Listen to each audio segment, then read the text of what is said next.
Hey everybody, how's it going? Seth here. Welcome to the Insta Good Show, where we're helping you get Insta Good Instagram. Today I got some big news I want to share with you guys as we get started. I know we'll talk about this again later for everybody that's joining in so that everybody can catch up. But got some breaking news about the InstaSummit. We know that COVID-19 has pretty much dominated. We're all focused on Facebook. We're focused on streaming to YouTube and streaming services. And we felt it would just be better to postpone the InstaSummit to May. So the new dates for the InstaSummit, you're hearing this first, it's not even on the website yet. We're going to break this out later today, is May 19th through the 21st. So those 3 days will be when the InstaSummit will take place, May 19th through 21. We're going to reschedule this thing so that we can get more of you guys a little bit further down the road with the other things we're working on right now so that we can focus. And there's a lot of summits going on at that time too. So it'll be a really great time to learn. I know everyone's really, hustling right now, trying to figure out social, trying to figure out live streaming and being online 24/7 with our churches. But we felt like that's going to be a really good time to do the summit. So we're going to move it, and hopefully you guys can sign up, get that later pass, and have access to this. I've been watching these videos and editing these videos, and we have one of our speakers here today as a guest on the show. And let me tell you, as I've watched these videos, I've been really distracted taking a ton of notes. It's been fantastic content, just fantastic so far. We have a wide range of people coming in to this summit to speak. Not just church. I mean, there are people in the trenches who are working on church staff, who are managing social media, that are killing it, that are going to speak at this conference. We also have some business coaches, some entrepreneurs that are not in the church space that have grown Instagram followings and been really successful. We have some influencers who have thousands and thousands of followers that are going to teach us how to work with them, how to maximize and find these influencers in your city that might be micro influencers and not these, 10 million follower influencers that can help you advertise and do things like that. So it's just going to be a really great conference. Lots of great content. Go sign up at theinstasummit.com, and those dates will be reflected later. You'll get all those emails and everything. It'll be, the update will come your way. Today on the show, I'm really excited to have my guest with me. His name is Jonathan Malm. I'm going to bring him on the screen right now. Jonathan, welcome to the show, man. How's it going? It's him. Going good. Thanks. Applause. Thanks for giving me a reason to shave today. Hey, I didn't. I never shave. You go for that look. I just really do. I like put me in a flannel and hand me a roll of paper towels. I'm the brownie man. I don't know. I'm reaching. Okay, I was like, is this a weird thing that we need to talk about? Or? I don't know.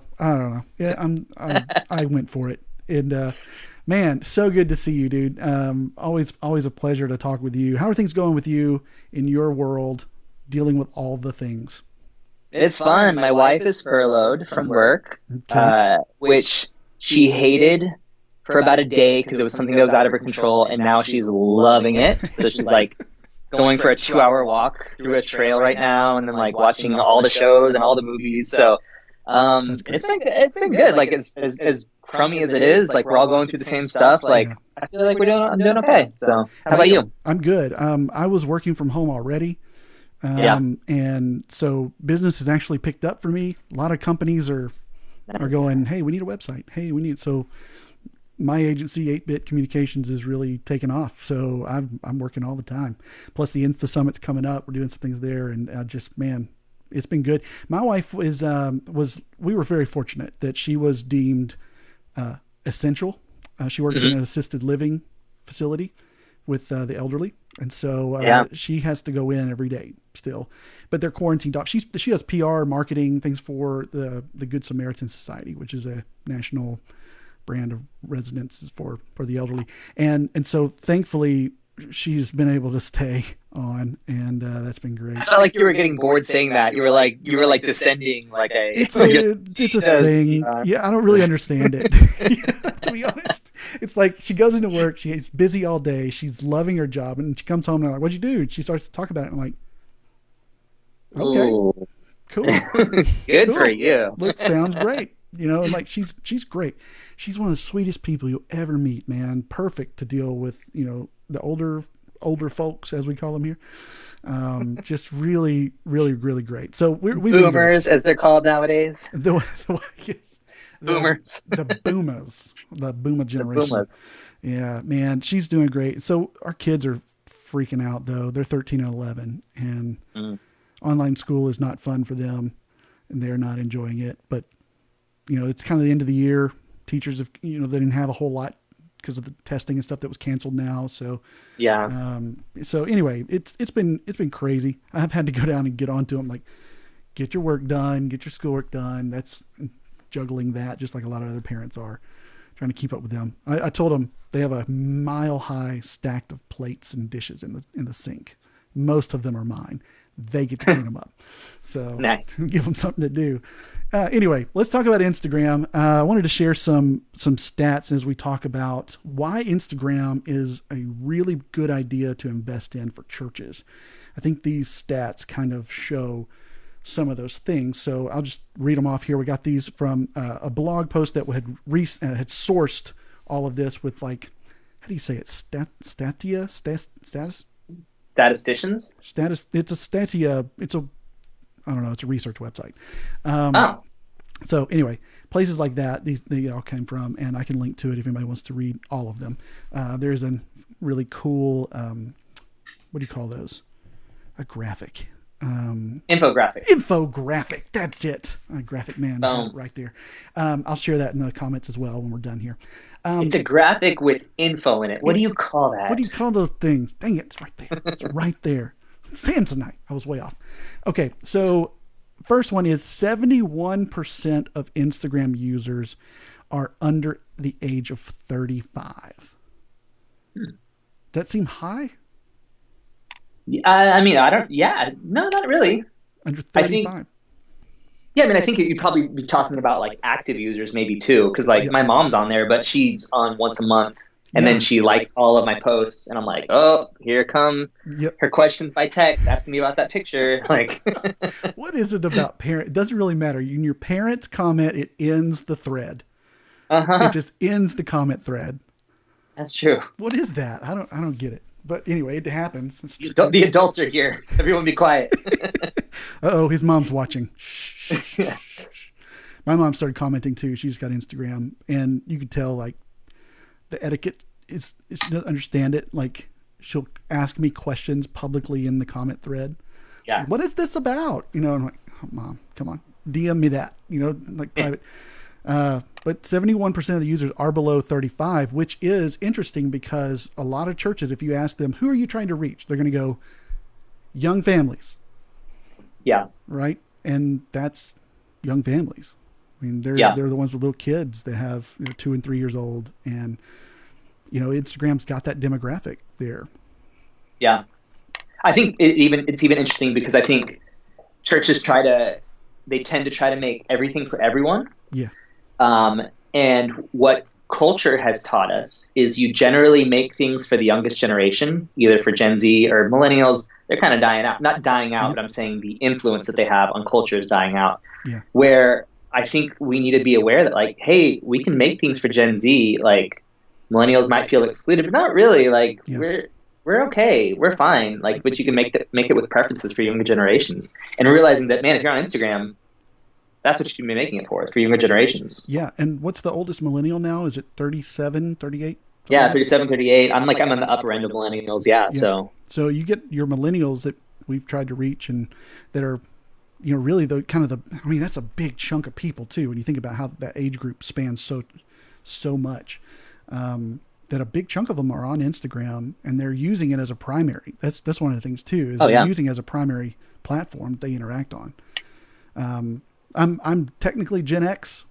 I'm falling in love again with being a Gen X, because you're the forgotten generation. Yeah, we're below the radar, man. It's like we're not boomers, but we're not Ain't these no one millennials calling you either. boomers. People are calling me boomer, and I'm like, come on, fool. Yeah. Like, we're not in any of it. And that's how we felt growing up too. Is like the whole internet boom happened when we were in high school, and it was just a really, really weird time. So Instagram is kind of a middle ground for us. Like I think my generation is probably on Instagram a lot too, but also on Facebook. I do a lot of, Facebook groups and things like that, but I can't remember the last time I posted just my profile on Facebook. Yeah. If I have text, it used to be text went on Twitter. Now I've abandoned Twitter, and now text goes on Facebook. If I just have like a fun thought. Yeah. And that's where but yeah, Facebook groups is killing it for me. That's where I invest my time besides Instagram and TikTok. But we don't talk about that. Yeah. But that's the thing too, is that when you think about it, and we'll just go into one of these other ones, average users, how much time do you spend on the platform? The average user on Instagram spends 53 minutes a day on Instagram. The average user on Facebook spends, guesses in the comments. Anyone want to throw a guess out there? It's a 20-second delay, so this is going to be a 20-second wait. Oh my gosh. Is it a 20-second delay? It's a 20-second delay. Dang. I'm watching comments right now. Okay. Well, you got 20 seconds. Hold on, I'm going to clap. 1, 2, 3, 4. I don't think either one of us are patient enough for that. Here's the answer, if you haven't guessed yet. The 53 minutes on Instagram, average time on Facebook is 58 minutes. 16 seconds. I made it 16 seconds? Hey, new record for me. I'm very impatient. 58 minutes on Facebook, 53. So 2 minutes more. Oh, 5 minutes more. 5 minutes more. We don't do math here. It's okay. I don't do math. I just forgot the original number because I was counting to 16. Math is subjective. Anyway, it's really close. That's the point. Yeah. Is that, as much time as I'm spending on Facebook groups, I'm also spending almost as much time on Instagram. And that's kind of Gen X. I think boomers are like really on Facebook and not much on Instagram. They're just discovering it. So they might be skewing the data a little bit. A little bit, but mostly it's those 35 and down that are like really on Instagram a lot. And churches are putting their time and effort into creating content that goes on a Facebook page more often than not. Which has such little reach. Terrible. So little reach. So if you compare Instagram's reach and time and all that stuff with a Facebook page, dude, Instagram wins. And there are exceptions. There's going to be someone watching this to be like, our Facebook page is killing it and Instagram sucks. Sure. We get that. Sure. But for the most part. As far as the data goes, that's what we're seeing. Yeah. And, it's just really, really important. Let's talk another number about users. Instagram has 1 billion with a B monthly active users. That's nuts. That's a lot. That's nuts. Yeah. 500 million of them use it every day. Oh yeah. That's what's crazy. It's the daily active users. It's engaged. There's a lot of active users. Yeah. Man, and they're scrolling through for 53 minutes. Yeah. Of those 500 daily active users, are probably hitting that 53 minute. They might even be the ones skewing it up and using it more. Because you've got there's so many opportunities for deep contact here on Instagram. So interesting stat number 3, 1 billion monthly active users, 500 million daily active users, and $1 billion. $1 billion. And Instagram stories, I think, is about the same. It's 500 million. Is it 500 million? I think they hit the 500. I don't know. I don't know about Instagram stories. I'm still that's a little different of a frontier for me. But yeah, it's close. But and that's one of the things about Instagram I think that people are afraid of is it stories? Is it feed? Is it DMs? Am I going live? There's so many options, and it's a little overwhelming. And there's exceptions. There's so many exceptions to everything. So yeah. I mean, and even on feed, it's like one graphic, a video, a post. Should I use IGTV? Like, oh my God. I have opinions about all of those, and we can get into that later. Let's do it. All right. So another stat. This is really great. And this is kind of for business, but it really does apply to church here. 50% of Instagram users follow at least one business or brand account. Yeah. That means that it's not a person they know. It's not a face-to-face, like I recognize that person's face. It's a faceless entity. Yeah. And they probably follow more than that. Well, when you see a post, I don't actually follow many. I only follow my churches, really? 2 or 3 churches. But yeah, I follow people mostly. Yeah, I follow some brands just so I can learn. I think that's really healthy for, what I do and what you do, Well, on my Finsta, on my Finsta, I follow the brands, but on my personal, okay. If you don't know what a You're Finsta going to have to is, define that. Yeah. these kids nowadays have two Instagram accounts. One is for their public profile, which is like their curated thing. And then their Finsta is just like their throwaway account where they post disgusting pictures of themselves. Not disgusting in like sexual way, but sometimes. But like where it's just like ugly, like weird angles. And it's just like a joke for them. So yeah. It's kind of like the close friends post, it's like they only want certain people to see it. And I think that might be why close friends is a thing for a lot of people. The setting for why Instagram created that close friends thing. Exactly. Because and this is a thing for parents too, to watch with your kids. Like, do they have a Finsta? It's the Instagram. They'll let you follow the curated one that looks really nice. Yeah. And then they post whatever they want for all their friends who follow their Finsta. So it's where they post once a month for their regular one, and they post every day for their Finsta. You can see those patterns develop and go, I need to check in on that. I definitely like brand content on Instagram better than Facebook because you don't really know that's what you're looking at. It blends in with the rest of it a lot better. Like even the ads feel like a post until that little bar pops up. Yeah. And it's like you almost don't know it's an ad until you've already either clicked it, at least engaged with it, looked at it. And so the ads there, they seem to be just more natural. They feel more natural to the platform. And I really like that. And here's the big one, last one. Instagram can generate 4 times more interactions than Facebook. And I think we're talking about pages here for sure. For sure. Maybe not groups, but 4 times more interactions. When you're posting content, just put it out and see what happens. Like a fishing lure kind of approach. That is going to 4 times better on Instagram.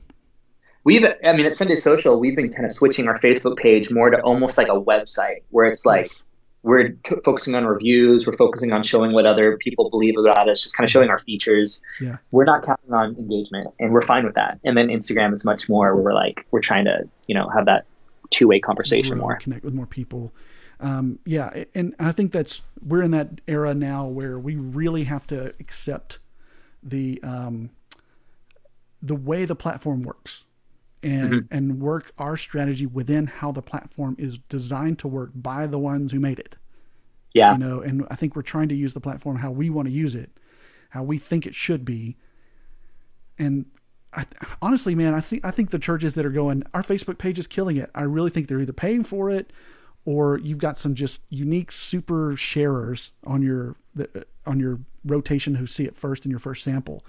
Or maybe you're a big church and you have 20,000 followers and 3,000 likes feels good to you.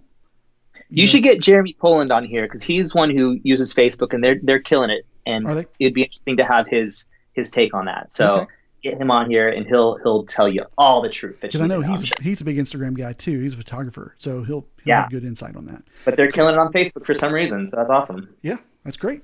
They have an older crowd there as well, a little bit too. So I used to work at that church, by the way, his church. Oh, nice. I used to have this same job. Me and Jeremy did. Well, it's great. Reach back into that well. Dig back through the old memory lane. Okay, that metaphor doesn't work. I don't know what I just said. Dig through memory lane. We're gonna dig through memory lane on a shoestring budget. That'll be. How many metaphors do I know? All right, so let's talk about the FAQs for today. FAQs. If you know more than 4, does that make it meta 5?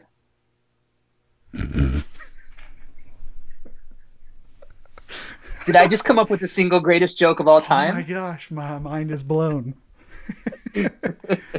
Oh, dang. Okay. Oh, wow. All right, let's go to FAQs. You had two good questions.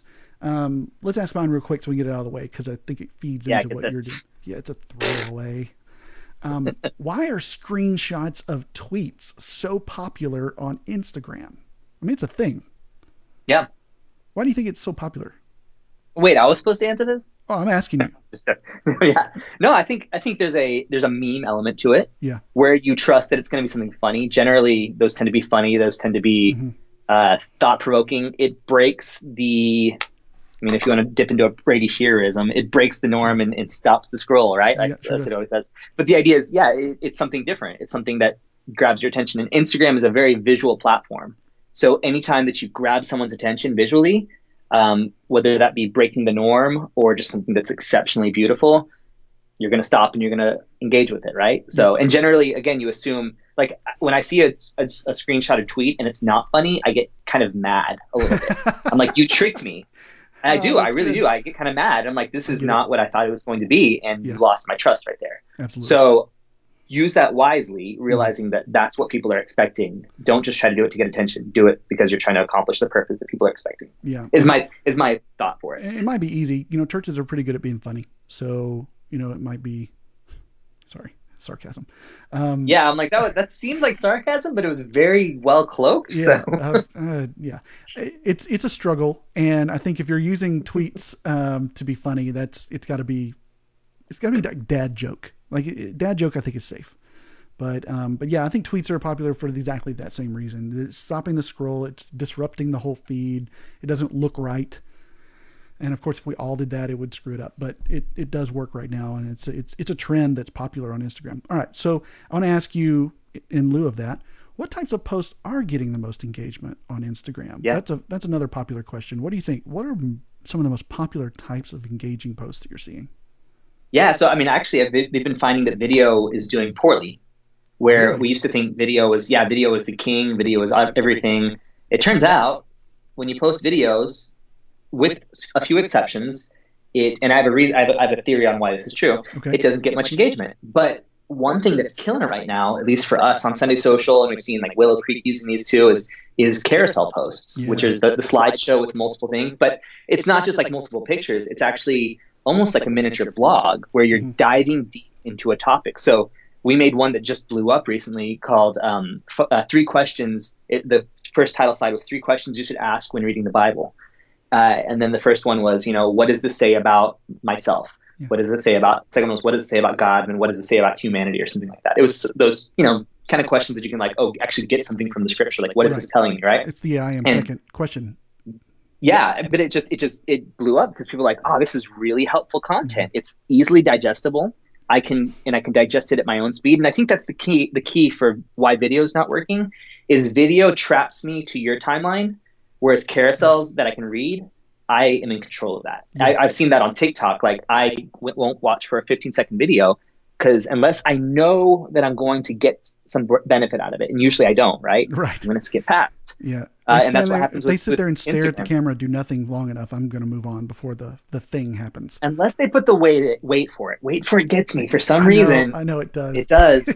But yeah, so I mean, I think that's the thing. And I think we've seen so many videos that don't give us enough payoff for our time, for 60 seconds of our time, when I'm used to giving a picture maybe 1 second at most. So I think that's the big thing is we've lost people's trust on video. Mm-hmm.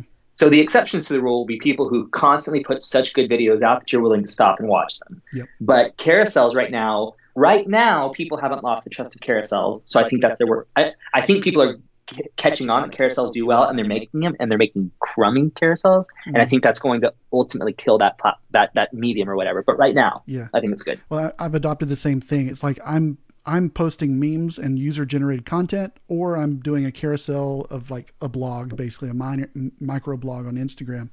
I think the microblog thing could be, churches could just kill it at that. Mm-hmm. I mean, honestly, how much content do you have that needs to be read?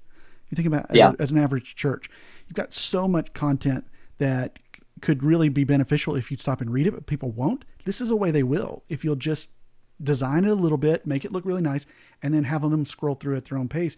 And I've even seen some put videos in there for little short clips in there as well, mixed in with graphics, which is really cool. Pro tip for churches that want to do this is I would get a person with the motivational gift of exhortation, if you still use that motivational gifts test. Yeah. Get a person with the motivational gift of exhortation to listen to the message and then come up with 4 quick points, because exhortation people are great at quick digestible bites, right? Like that's what they're so good at. So get them to create that content for you. Find someone on your team or find a volunteer that can do that. Yeah. I think it's huge for churches. And if you're a church that blogs too, I mean, what I do is I've started taking my blog of the week and I just take my headings and go, these are my posts. These are my. Brady Shearer is killing it at that, man. He's doing a podcast and then he makes his post as soon as the podcast releases with it digestible. I'm like, Like I listen to the podcast, but then I just go to the thing real fast and get it faster. So I actually don't listen to the podcast because I get it there. Yeah, but if it piques your interest, you may come back and listen to the whole thing. Yeah, exactly. And so for me, I'm like, I don't give everything away in the little microblog. Try to give a little bit of just a little hook. Give your best away, though. Give the best away. I would say. But don't expound too much on it, and let it be something that drives to something else. And I think churches could make use of that type of post, because I'm seeing the same thing. Instagram, carousel posts, no matter what, even if it's just photos, even if it is just photos of an event or of your service this weekend, it's 3 photos, 2 photos, 5. It doesn't really matter. You can go. It takes me 5 seconds to see if I like the photo, and I'll scroll through all of them. Yeah. And one of the things too is if you do a carousel post and I see and I don't swipe, if I come back to Instagram and Instagram tries to show it to me again, it refreshes it and shows me the second photo, or maybe even the third, so that it's like, well, you didn't like the first one, maybe you like the second one, to see if they can get you to engage. So Instagram's trying to help you with those things by giving you A/B testing, basically. It's really great. So, any other types of posts you think might just be really working right now for Instagram?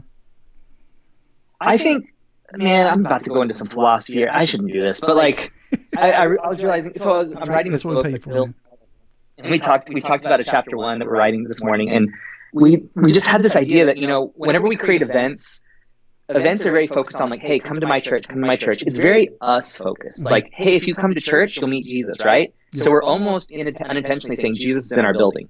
Yeah. And I think what we do is we use digital to point a spotlight at our events. But what about if you could use Instagram to point a spotlight at Jesus, where you're not trying to get them to come to your event because you're telling them that Jesus is with them right there. And I think that's a concept. However you want to do that, video, graphic, carousel, whatever, that's a concept that I think needs to be developed more in churches, is not trying to get people to an event, just bringing Jesus to them instead of trying to bring them to a church to get to Jesus. Yeah, and we haven't. That's my soapbox. We haven't even really touched on stories and how to use stories in this whole thing, but there are so many tools in stories that can make Instagram very personal like that, that allow you to be able to do that better than other places, other platforms. My InstaSummit talk is going to be about making Instagram and social media personal, and how you can really connect with people on a one-to-one level, and why that's a big deal. So I'm excited to get that. I got a and that is true. But direct messages will get you more engagement, because if Instagram sees you're direct messaging someone back and forth, they say, oh, this person has a personal connection. We're gonna put their stuff up first. Yep. So the algorithm loves direct messages. So getting very personal is going to help you. That's a great lead in to the second question. The third question is, how do I get more engagement?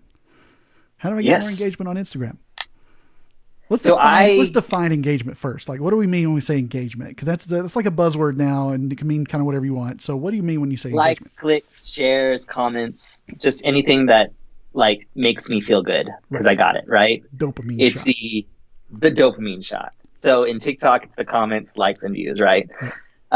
So, man, I ran this, for those watching, I ran this by Seth, and he told me I probably should. Really close. I go up in here. It's personal. Can we invade your space? Is that we're going to talk about getting personal. So it's going to be really, really close. It's about to get personal. I ran this illustration by him, and he was like, ooh, but we're going to do it anyways. I kind of relate engagement, likes, clicks, shares, comments with sex. And I'm sorry, we're adults in here. We can talk about sex. God created sex. This is okay. But it's this, it's kind of that instant gratification that like, yes, the fulfillment, right? Like it was the fulfillment. And I think a lot of people are pushing for sex just in the moment. They're looking for the short-term engagement. So when I think about my wife, I could try to push her for sex all the time, right? Like, and so if that's my whole goal, I'm going to manipulate. I'm going to try to like make her feel bad if she doesn't give me what I want. And I might get sex from all of those things, right? Yeah. But ultimately it's going to hurt the relationship. It's going to hurt the trust. It's going to hurt. She's not going to feel loved. And so I would love to see churches not worry about as much engagement. Just like with my wife, I don't need to worry about that. I need to show her that I love her and invest in her. And the engagement, whatever the romance is an outflow of that. Yeah. Right? So I think churches that are so fixated on this they're going to do things like turning their page into a meme account where they're not adding any value. Yeah, it maybe gets likes and comments and laughs and shares, but it's not contributing to what you're trying to accomplish with people that are watching. And I talk about this actually in my InstaSummit talk, the idea that, you need to determine what your voice is and what you're trying to accomplish. But man, stop worrying about the instant gratification of engagement as much. It is helpful to see if nobody's liking it, you're probably not adding value. But the point is, how can I add value? And then tweak that to keep adding more and more value to people. Invest in that relationship. And man, engagement is one of those things that's going to happen, but it'll happen slower. It can't be an instant gratification type thing. I totally agree. I think that we are used to seeing a quick turnaround, a good ROI, and we look at everything that way because we are used to the event style church. It's like, how did we do on advertisement is how many people are here. How are we doing as a church has to do with how many people are here, how much money do we bring in. Those are not the only reason we think about this, but it's like those are factors and they're easily measurable. And then we look at social media and it's basically a digitized relationship machine. And we don't really, how do you measure relationships? Really? I mean, is it time spent, how much you know about someone? It's this huge gambit of things that are really tough to measure quality.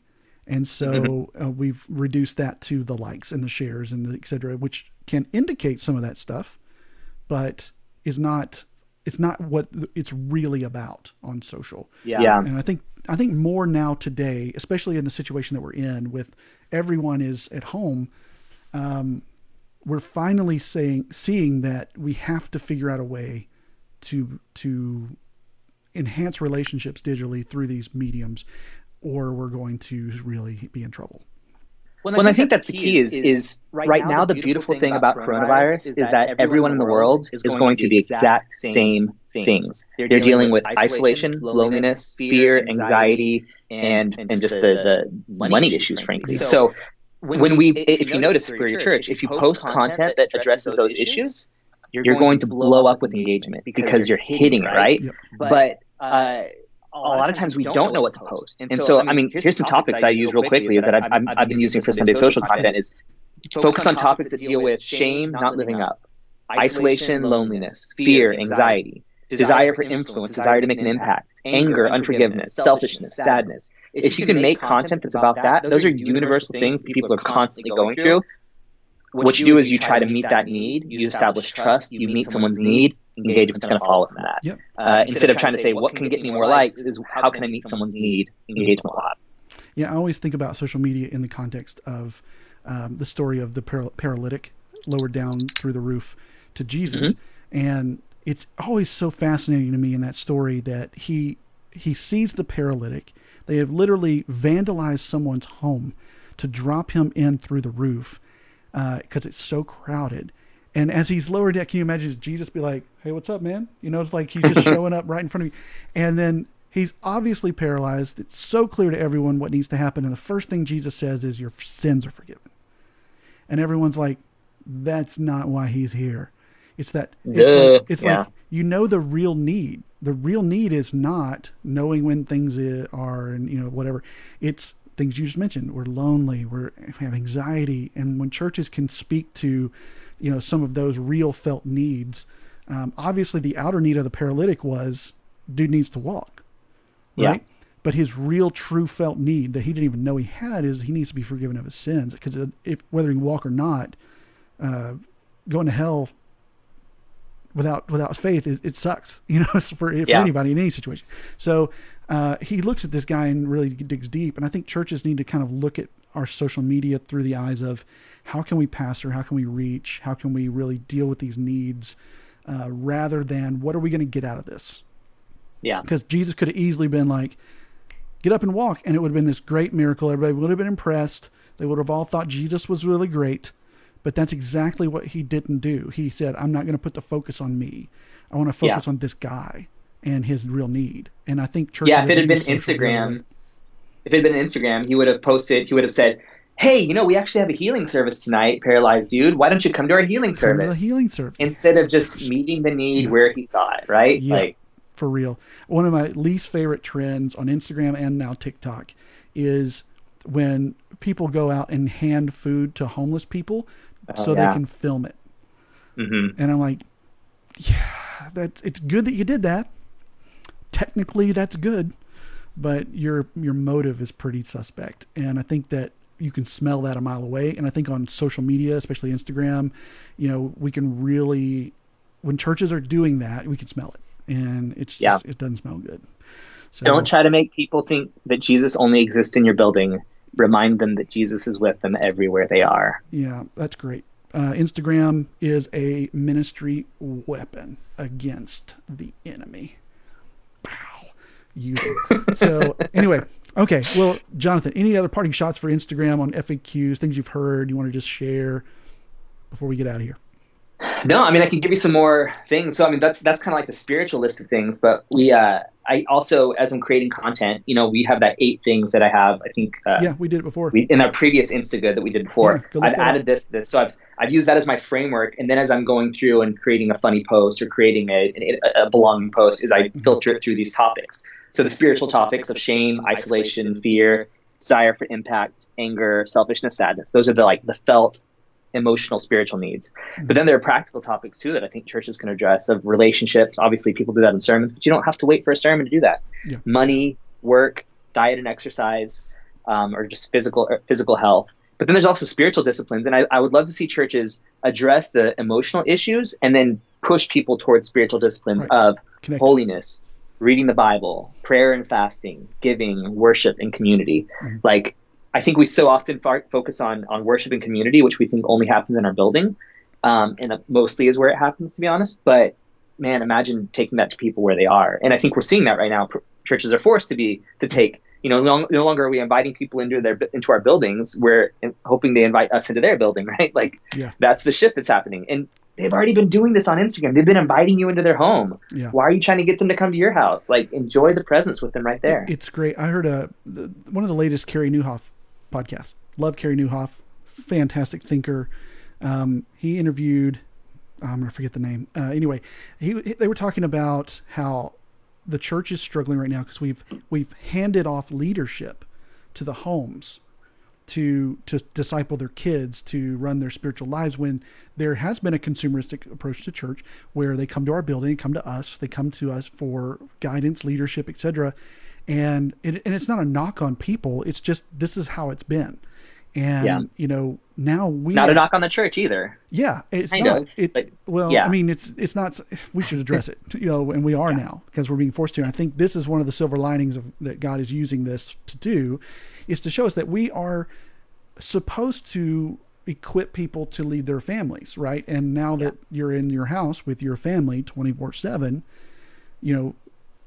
parents are really freaking out a little bit about, how do I lead my kids? And I am, it's like we have a family night every Thursday. We've been doing that for a year and a half or so anyway. So we're doing that, but now it's even like they're going to church online. It's like, we're going to church as a family. What do we do? How do we discuss this with our kids? So church is making content that help us do that. You're handing leadership over in a way we haven't in a while as our primary ministry. So like the pastor now is not leading, he's helping them lead. And that is a completely different shift. Well, not completely, but it's a huge boost in doing that. Can we say though that's the work of a pastor, is to equip the saints for the work of the ministry? I love that we're being forced to do this thing that was given to us by Paul in Ephesians, Me too. And I agree completely. It is the work of the pastor, that's what we're supposed to do. But we've used our services and our programs and our church buildings to do that for so long that it almost has become a crutch for ministry for us, and when we could be doing more, could be doing other things more effectively even, or just adding to it in a way. So, now we've got these digital tools. I hope that when we get out of this and we kind of go on the other side, which could be a while, that we're like, let's not stop doing some of this. Let's continue to bring it in. And one of those things is creating content that help people minister to their kids, minister to their friends and family, neighbors in their homes. Just your carousel posts, your blogs, all those kind of things you could do there. Gosh, that could help so much. You could do so many good things with that. Well, Jonathan, we could rant on this pretty much all day, I think, but I Oh, we really, could. dude, it's such a rich topic, and I think people are so hungry to figure all this out right now. But thank you for your time. Thank you for all your insights and all that you do too for Sunday Social. And fortunately, Insta Summit is coming up, which is Yeah, that's the whole purpose. So sign absolutely. up. Why would you not? It's free. Sign up. We are going to postpone the the Insta Summit. We But you have nothing to do, so you don't need to check your schedule. Yeah, you really don't. Just move the date. Probably free. And if you're not, get the on demand later pass. It's only $97.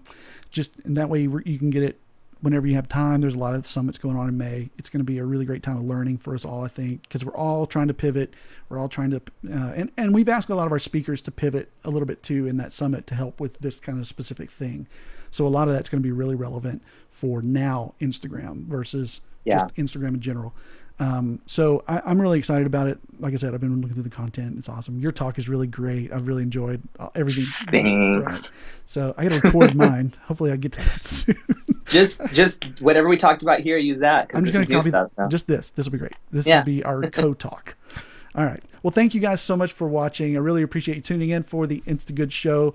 Drop a comment. Let us know where you're watching from. We'd love to hang out. I'll hang out in the comments afterwards and just chat and answer questions, ask questions, etc. Just really love that we get to do this. So Instagram, I think, is going to be a huge deal. Hope you can go to the InstaSummit. Go to theinstasummit.com. Get your ticket. It's free. And we'll be back here next Thursday at the same time in the same place. So see you guys later. Thanks. Bye.